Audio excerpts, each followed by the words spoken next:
Good evening, everybody. I would like to welcome all of you to the first ever recording of me, Samantha. Now, I've brought you something very, very special tonight to me, a game near and dear to my heart, made by From Software, running in the same engine as Halo Reach, Dark Souls Remastered. So, as you can see, I've played this game before, and I certainly did not leave the game as I should have. I pressed Alt F4. Tragedy. Truly. My save might destroy itself. But, in spite of these many challenges that we face, I would think that much like the difficulties of this world, the world of Dark Souls, we will be able to overcome them together. As I've said, this is the first ever time I've done this, and I think it would be best for me to tell you a little bit about myself. I am an engineering student. My name is Samantha, and I am an escapee from Oklahoma. Yes, that's right. A state that nobody ever talks about. Very, very rare. And the purpose I have of recording this is that I would like to share it with you and to talk a little bit about, I think, various... I guess what I would like to do is apply a slightly more calm, quiet, and academic pursuit to this game, which I think usually has a lot of high energy. Now, if I could enter the name, unfortunately... perfect. Sam. Alright. Now, because all of the faces in this game look like Play-Doh, frankly, as much as I would love to spend hours with you here, we are going to pursue the meat of the game. We've started.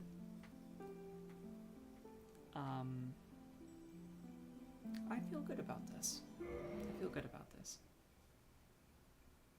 Now, In the age of ancients, the world was unformed, shrouded by fog.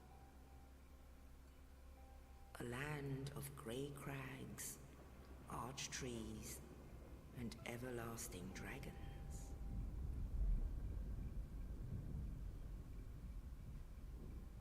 But then there was fire, and with fire came disparity. Heat and cold, life and death, and of course, light and dark.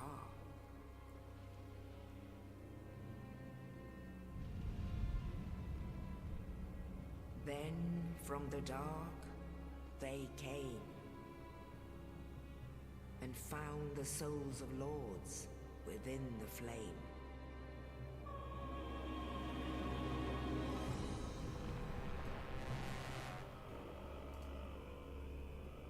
Nito, the first of the dead. very scary looking, frankly. If only he looked that cool as a boss. The Witch of Izalith. In fact, and speaking her of all of daughters these chaos. Gwyn, the Lord of Sunlight. And his they could faithful glow-ups in a knights. sort of way. Sort of way. And the furtive pygmy, so easily forgotten. That's me. I mean, kind of. It's not really... It's us, you know, humanity. With the strength of lords, they challenge the dragons. Gwyn's mighty bolts peeled apart their stone scales. The witches weaved great firestorms. Nito unleashed a miasma of death and disease.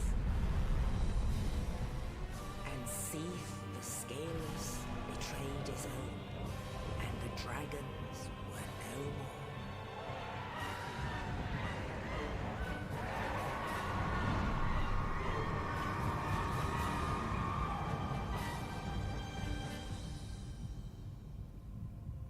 Thus began the Age of Fire.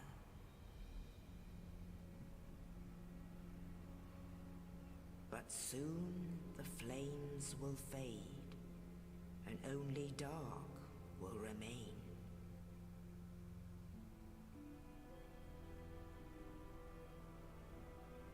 Even now, there are only embers, and man sees not light, but only endless nights.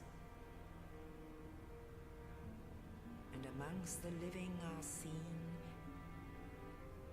carriers of the accursed dark sign.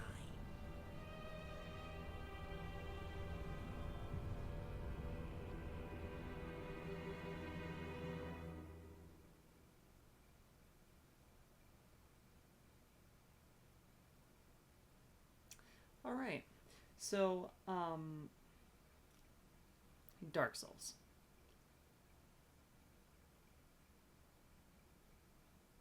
Is, I think, in a lot of ways, going to be, Dark Souls 1 in particular, is going to be a tonal sibling, I think. In that the goal I have here is that I want to show that we can talk about these game worlds in a way that's not necessarily loud, in a constructive and observational way. I feel that I can talk about this game for many, many hours, and this is going to be my test of, can I actually do that? So, starting out in this asylum. Something I think that we don't give enough credit for in the time that we have now. You know, we've come a long way. It's Elden Ring. We live in a world of Elden Ring, of Breath of the Wild, of bright, vivid contrast. But I think that the color choices that they choose for Dark Souls 1 are very painting-like. I think that in their sort of sages and browns, there is a lot of very beautiful depth. They're doing dark fantasy, right? But I digress. Dark Souls as a tonal compatriot to me. I think because it is a game about adversity and overcoming, not through necessarily sheer twitch reflexing skill, at least in these early days. Some of those Sekiro bosses, good god, difficult.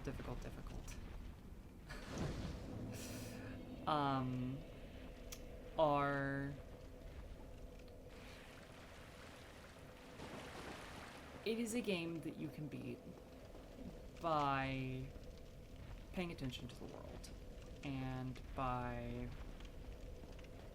picking and choosing your battles and when you want to apply yourself. Now, I don't think the goal, or rather the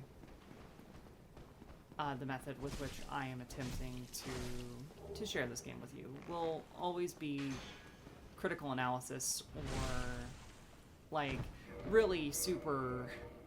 Oh yes, I'm a college student and therefore I have a lot of experience with English and academic language. I don't think that will be the vibe. This is going to be very low key and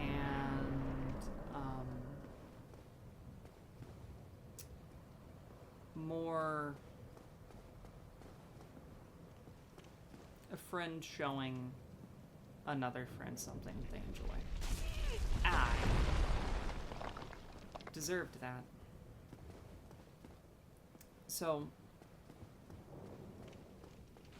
Oh, you. You're no hollow. Thank goodness. I'm done for, I'm afraid. I'll die soon, then lose my sanity. I wish to ask something of you.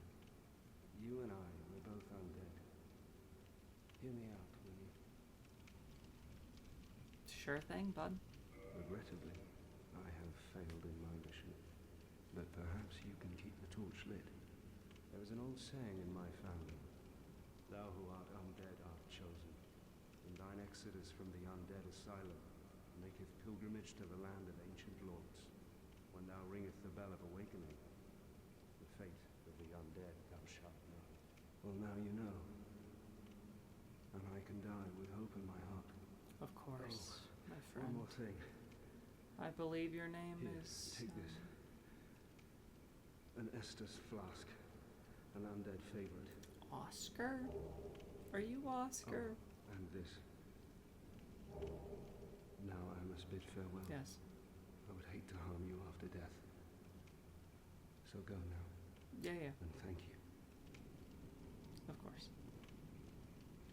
Now I would Die well, friend. Die well.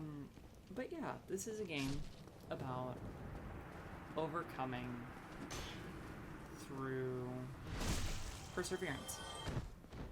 And there's a lot in that I think is very powerful, you know? Be it through how perseverance is a continual, like, recursive necessity in these times.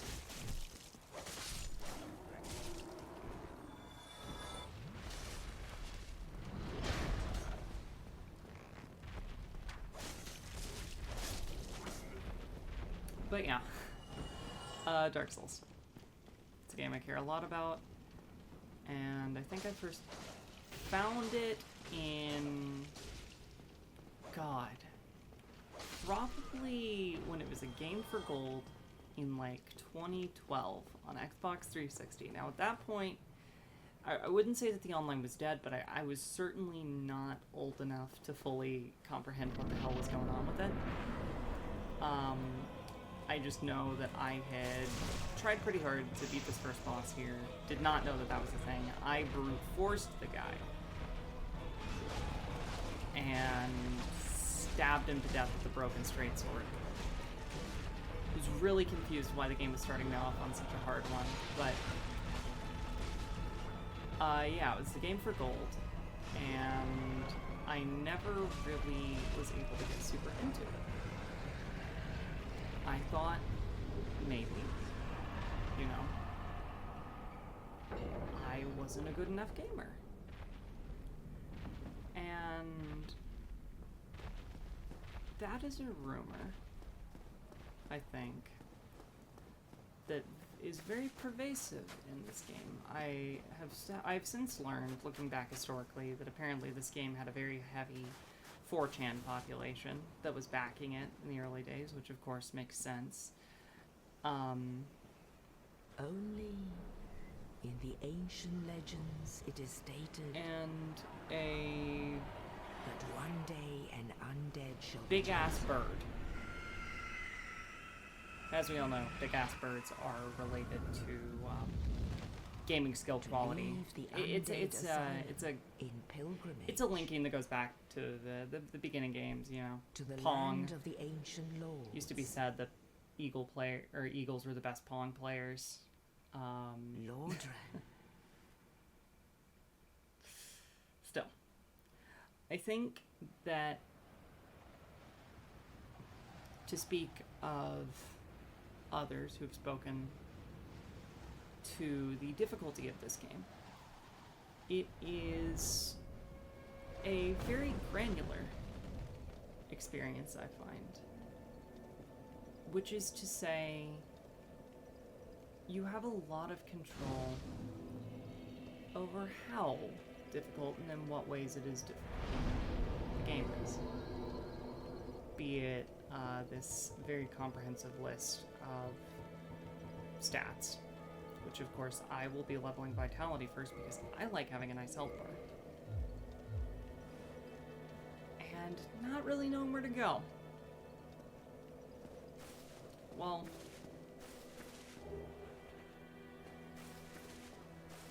still. Well, what do we have here? You must be a new arrival. Let me guess. Fate of the Really new. undead, right? Well, you're not the first. But there's no celebration here. God, I'm taking advice You from had this done guy. better to rot in the undead asylum. But too late now. Well, since you're here, let me help you out. There are actually 2 bells of awakening. One's up above in the undead church. The other is far, far below, in the ruins at the base of Blight Town. Ring them both, and something happens. Brilliant, right? Not much to go on, but I have a feeling that won't stop you. So, Yeah, off you go. it won't. It is why you came, isn't it? To this accursed land of the undead. Of course, it's a terrible land. Terrible, terrible, terrible. Well, thank you for the advice. Oh, crestfallen one. I'm gonna go this way. But yeah, no, I think that a certain elitism pervades these games. I know I felt as a little girl that I would never be able to play it, never be able to beat it, that it was just too hard. But I don't think it's necessarily true. And we're just gonna take in the surroundings a little bit. Something I enjoy in particular about this area, this Firelink Shrine, is just how green it is. Now there's Majula in Dark Souls 2, which is beautiful. It's an ocean, it's a side view of an ocean town, and then there's Firelink Shrine in Dark Souls 3. It has this weird temporal thing going on. Is it in the future? Probably, after everything has burned itself out down to ash. But Firelink Shrine in Dark Souls 1 fits in line with its very quiet, somber tone. I don't know, it's just kind of nice. I mean, you've got a giant bird, which I've never actually looked back and seen it just chilling there before. You can stop, dude. Really? I'm talking. Okay. Yeah. No, I think that in a lot of ways, the tone of this game is really unique even among its series compatriots. That's what I get for trying to parry.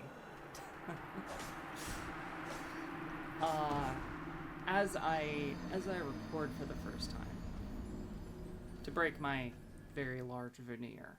Yes, I know. I'm a professional. I look so professional. The audio is professional, and the gameplay is. To break that veneer. It is a challenge. talking about a game, and boom, see, there's the parry. It's a basic enemy, so, but I still feel good about it. Yeah, to break the veneer, first time I'm ever doing this. First time I'm ever trying, and holding a conversation with yourself is different than holding a conversation with a friend. So, back to my discussion of tone. This is a world that is, I think, lost in the depths of a, deep, deep depression. And it is a world that is in a state of not remembering itself. So you have these very, very big, high Gothic structures and super, like, fantastical world sets, right? I mean, like, Jesus Christ, that wall right there. Yeah, my eye just keeps coming back to it. That wall is enormous. It implies a sort of large space that this is just a small chunk of that I get to navigate through. And with that, it's also just in complete disarray. I mean, it looks like nobody has cleaned for hundreds of years. Moss has overtaken everything. Stones are loose. Wood is splintered and shattered. It is also Hi Giant Dragon. By a Giant Dragon.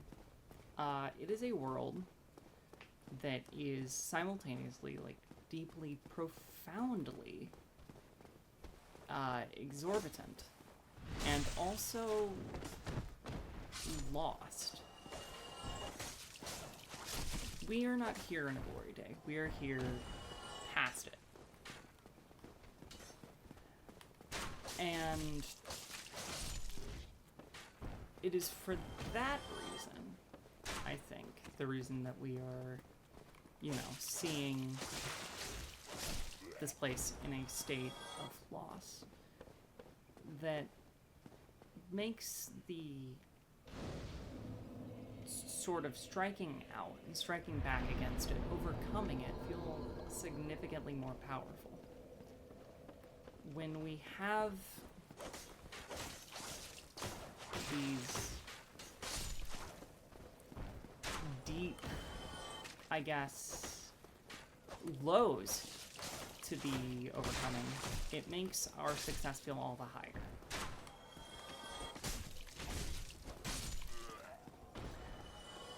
So yeah, I think in a lot of ways, Dark Souls 1 is very unique in that tone. It,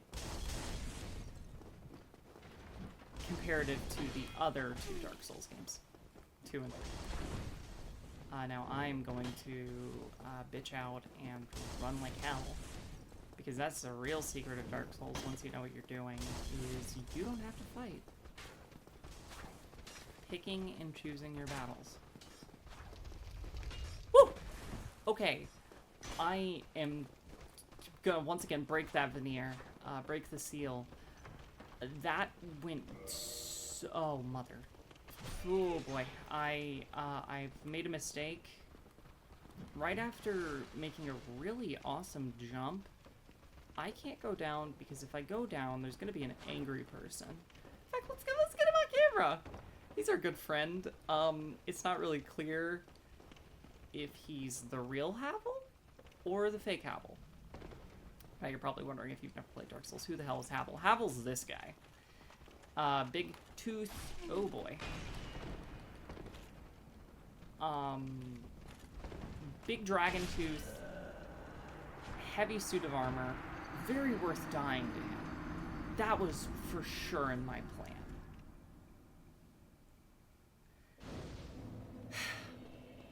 Anyways, as I was saying,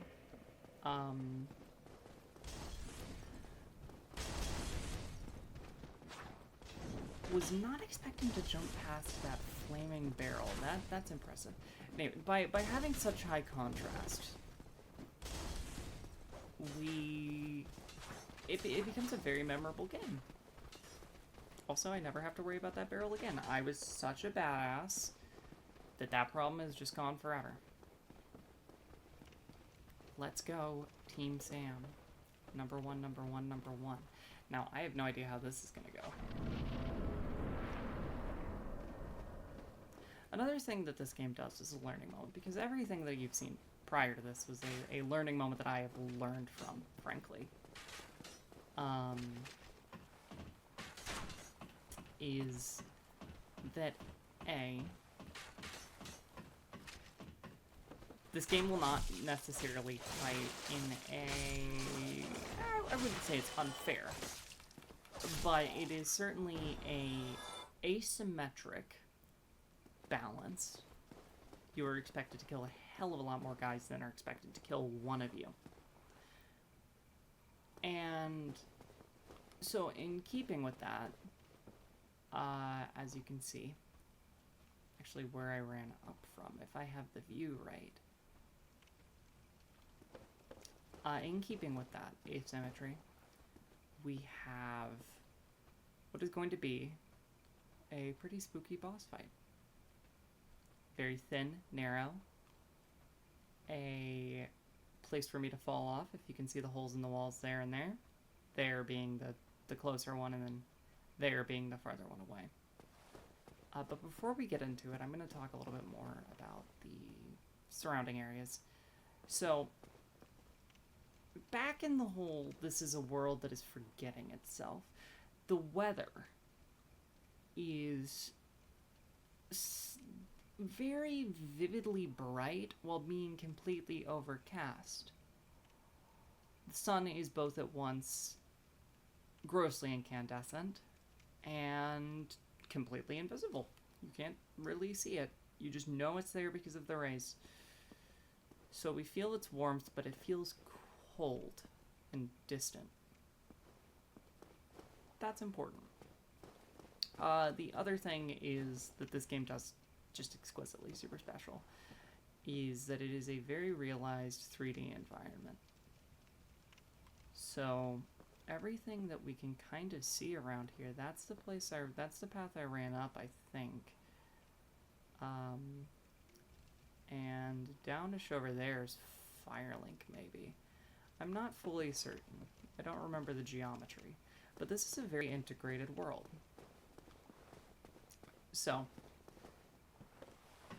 the reason I bring that up is that it is a very consistent world. We are going to see consistently that theme of dementia and of asymmetry. And this guy is going to be teaching me one hell of an asymmetrical fight. Swing, miss. So, this boy here, which, ow, Taurus demon, and he is pretty spooky, all things considered. He has big attacks that cleave the entire arena. He is not a fair fight by the standard gaming definition. However, by Dark Souls definitions, he's fairly relaxed. Yeah. He is easy to read. And despite the fact that I died to him, because, once again, this is very hard, talking at the same time as doing this,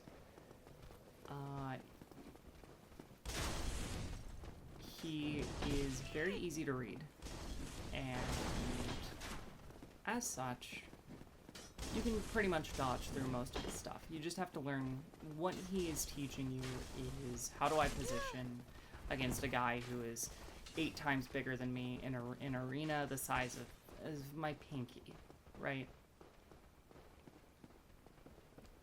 Asymmetry. Alright.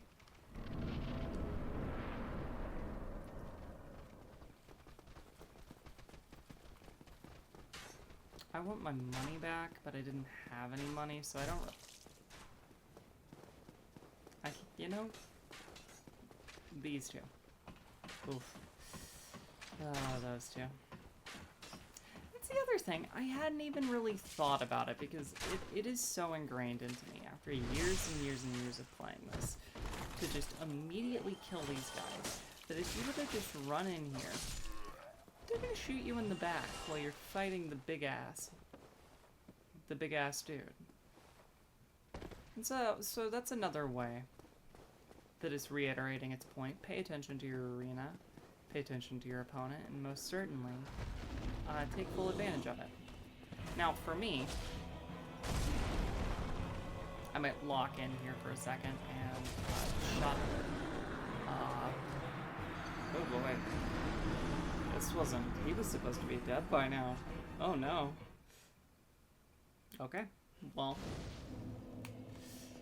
Welcome to Dark Souls and the eternal uphill struggle that this is going to be. As I come up with the standards and conventions of this series, it might become a very, very, very normal, normal experience for me to take a moment and let the fight speak for itself. That is to say, give myself the room to breathe on killing the big guy. But until then, welcome to the Perseverance playthrough. We're gonna get through this together, and it is not always going to be easy. However, that's the point. That's what I want to show you. I've been playing this game for a while, and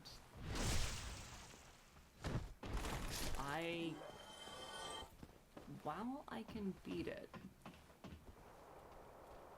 and I have before, I've done a Soul Level 1 run, which is a playthrough where you don't level up. I think it's still important to recognize that these moments, which are supposed to be hard, can be challenging still. So, Taurus Demon, prepare to beat your match. Haha! Dodge! Please don't knock me off the side. That would be embarrassing, because the whole point is for you to accidentally fall off, and for me, awesome for besting you.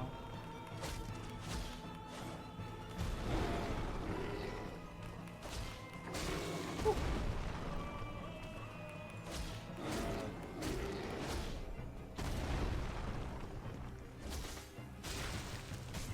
Oh, my camera. Okay, unlock the camera. This is another thing. This game has lock on, but it is not always optimal to use it because it will absolutely screw you over sometimes. Now, I'm going to make space because I don't remember the method for whether or not I should... Oh, brother. Is he gonna... Nope, I live. Haha! I don't remember the method for healing against this guy. Which is to say, I'm not sure about the spacing of his attack. Okay, so now he's like, haha, you think that you're gonna be able to do what you did before, but if you take too long there, he will jump up and beat you up. The other thing is that it's while it may be free damage initially to do that, you're gonna get locked into the arena over here with him, and that's a bad idea. As you saw, I almost died to that. Anyways. Dementia is a theme that comes up in this game a lot. I think, in a way, one of the ways that this game explores that is that there is no music outside of the boss rooms. Now this changes across From Software's catalog as a whole. Sekiro and Elden Ring both have music in their ambient. I like their ambient sounds, but Dark Souls does not. Nor does Demon Souls, nor Dark Souls 2, or Dark Souls 3. And so, as a way of progressing that theme of dementia, the way I see it, and the way that it remains consistent within my worldview of this game, is that there are these moments where we have extreme lucidity. This grand world that has big epic monsters and demons, and is in the process of forgetting itself. Well, whenever you are in a boss room, remember the heights of that grandeur. It is once again that contrast that is providing us with so much of the memorability, you know? I mean, the choir in the background of that fight and the otherwise intensity of it makes those boss fights significantly more memorable than the minute-to-minute gameplay, which is going to be quiet. You're going to hear the sounds of chainmail, of armor clinking, of rolls and stone. So, I don't know. I think that in a lot of ways,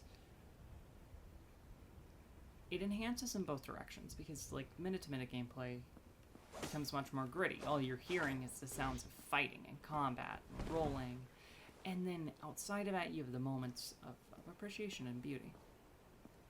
And then as I said, in the boss fights, grandeur and epicness. And the dementia lifts for a moment, and you remember, yes, the world was once mighty and strong. Now, we're going to meet with internet legend, man, the myth, the legend himself. He's no longer in, but once upon a time, he was the meme. Praise the sun, my friend. Ah, hello. You don't look hollow, far from it. I am Soler of Astora, Soler, of the Lord of Sunlight. Now that my I am love. undead, I have come to this great land, the birthplace of Lord Gwyn, to seek my very own son. It's right there. Do you find that strange? Well, you should. No need to hide your reaction. I get that look all the time.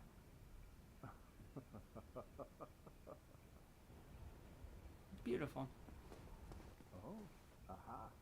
So I didn't scare you. I have a proposition, if you have a moment. Of course, my friend Soler. I would never say no to you, friend. The way I see it, our fates appear to be intertwined. In a land brimming with hollows, could that really be mere chance? So what do you say? Why not help one another on this lonely journey? Of course, Soler. This pleases me greatly. Well then, take this. Of course. Thank you, my friend. Thank you. We are amidst strange beings. Oh, in a certainly. strange The land. strangest. Only the The flow of strangest. time itself is convoluted, with heroes centuries old fading in and out. Dementia. The very fabric Again. wavers, and Dementia. relations shift and obscure. Legend There's no and telling how history much longer your repeating, world and mine and will knowing remain in that it conflict. heard itself Like somewhere you once before, to summon one but another as spirits, cross the putting it gaps somewhere between else. worlds, Dementia. and engage in jolly cooperation. Jolly Of course, cooperation, my we are not the friend. only Yes. ones engaged in this, but I am a warrior of the sun. Spot my summon signature easily by its brilliant aura. If you miss it, you must be blind. I don't have eyes. As you can see by, my being. Hello there. I will stay behind to gaze at the sun. Yes. The sun is a wondrous body, like a magnificent father. If only I could be so grossly incandescent. So grossly incandescent. Now, Oh, okay, he's fully exhausted. Now, I'm gonna go, I think, and we'll call it there. Thank you, everybody, for watching. It means a lot. This was a lot of, I think, fun to experiment a little bit. But I will see all of you next time. Yeah.